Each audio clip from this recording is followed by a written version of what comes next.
പ്രിയ പ്രേക്ഷകർക്ക് സീരിയൽ ന്യൂസിലേക്ക് സ്വാഗതം. കൂടുതൽ സീരിയൽ ന്യൂസുകൾ അതിവേഗം ലഭിക്കുന്നതിന് ഈ ചാനൽ സബ്സ്ക്രൈബ് ചെയ്യുക. ബെൽ ഐക്കൺ മറക്കാതെ ക്ലിക്ക് ചെയ്യുക. വീഡിയോ ഇഷ്ടമായി എങ്കിൽ ലൈക്ക് ചെയ്യാൻ മറക്കരുത്. ഇനിയും കാര്യങ്ങൾ ഇങ്ങനെ വിട്ടുകളയാൻ തയ്യാറല്ല എന്ന് പറയുകയാണ് ഇപ്പോൾ ഇഷ.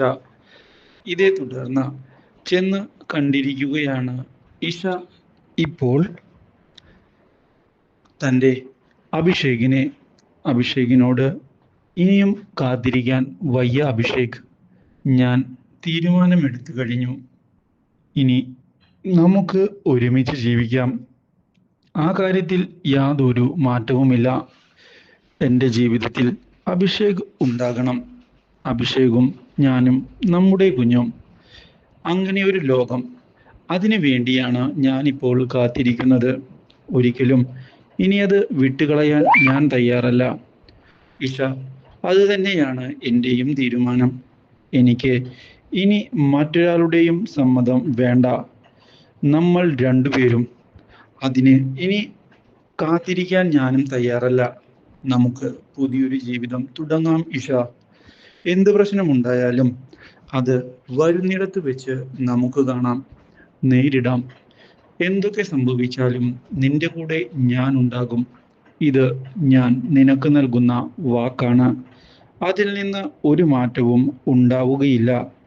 ഇത് കേട്ടതിനെ തുടർന്ന് ഇഷയ്ക്ക് സന്തോഷമാവുകയും ഇഷ കെട്ടിപ്പിടിക്കുകയും ചെയ്തിരിക്കുകയാണ്.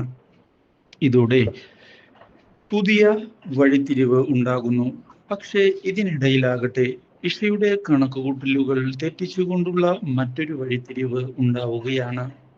ഇഷയറിയാതെ സ്വത്തുക്കളെല്ലാം ഇപ്പോൾ റാം മോഹൻ രാഹുലിന്റെ പേരിലേക്ക് മാറ്റിയിരിക്കുകയാണ്. ഇത് പുതിയൊരു തിരിച്ചടി ഉണ്ടാക്കുകയാണ്.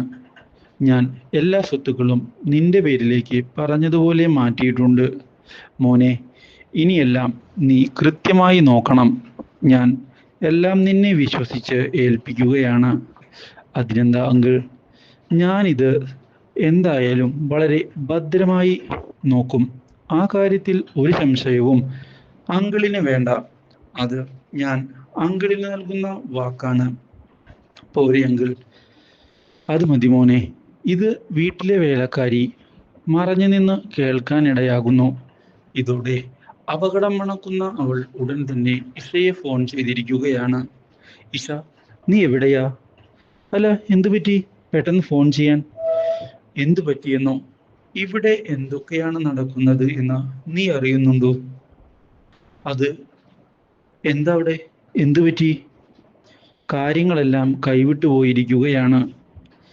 സത്യം പറ, എനിക്കൊന്നും മനസ്സിലാകുന്നില്ല മോളെ. ഇപ്പോൾ സ്വത്തുക്കൾ മുഴുവൻ രാഹുലിന്റെ കൈപ്പിടിയിലായിരിക്കുകയാണ്. എല്ലാം നിന്റെ അച്ഛൻ എഴുതി കൊടുത്തു കഴിഞ്ഞു. ആധാരം അവന്റെ കയ്യിലും. ഇതോടെ ഇഷയാകെ പകച്ചു പോവുകയാണ്. എന്ത്? ഞാനിപ്പോൾ വീട്ടിലേക്ക് വരാം. എന്തായാലും അച്ഛനെ കണ്ട് എനിക്കൊന്ന് സംസാരിക്കണം. ഇതേ തുടർന്ന് എത്തുകയാണ് ഇഷ വീട്ടിലേക്ക്. റാം മോഹനെ ചെന്ന് കാണുന്ന ഇഷ, അച്ഛനോട് ഞാൻ പറഞ്ഞതല്ലേ സ്വത്തുക്കളുടെ കാര്യത്തിൽ ഒരു തീരുമാനവും ഇപ്പോൾ എടുക്കരുത് എന്ന്. പിന്നെ എന്തിനാണ് അച്ഛ ഇങ്ങനെയൊരു കടുംകൈ ചെയ്തത്? മോളെ, എന്തായാലും ഇത് ഇന്നല്ലെങ്കിൽ നാളെ ചെയ്യേണ്ടതല്ലേ. അതിലിപ്പോൾ എന്താ തെറ്റ്? അച്ഛൻ ഞാൻ പറഞ്ഞത് കേൾക്കാൻ തയ്യാറായില്ല. അതിനുള്ള ഫലം നമ്മൾ അനുഭവിക്കേണ്ടതായി വരും അച്ഛ, അത് ഉറപ്പാണ് എന്ന് ഇഷ പറയുന്നു. പക്ഷേ റാംമോഹന് കാര്യങ്ങൾ മനസ്സിലായിരുന്നില്ല. ഇതേ തുടർന്നാണ് സ്വത്തുക്കൾ കൈക്കലാക്കിയ രാഹുൽ നിയന്ത്രണം ഏറ്റുകൊടുത്തുകൊണ്ട് മുന്നിലേക്ക് വരുന്നത്. ഇഷയെ ഭീഷണിപ്പെടുത്തുകയാണ് അവൻ. സ്വത്തുക്കളെല്ലാം ഇനി ഞാനാണ് കൈകാര്യം ചെയ്യുക. അതുകൊണ്ട് നീ ഇനി ഉണ്ടായാലും ഇല്ലെങ്കിലും എനിക്ക് പുല്ലുവിലയാണ്. ഇത് തുടർന്നാണ് ചതി റാം മോഹൻ മനസ്സിലാക്കുന്നത്. Do like, share and subscribe.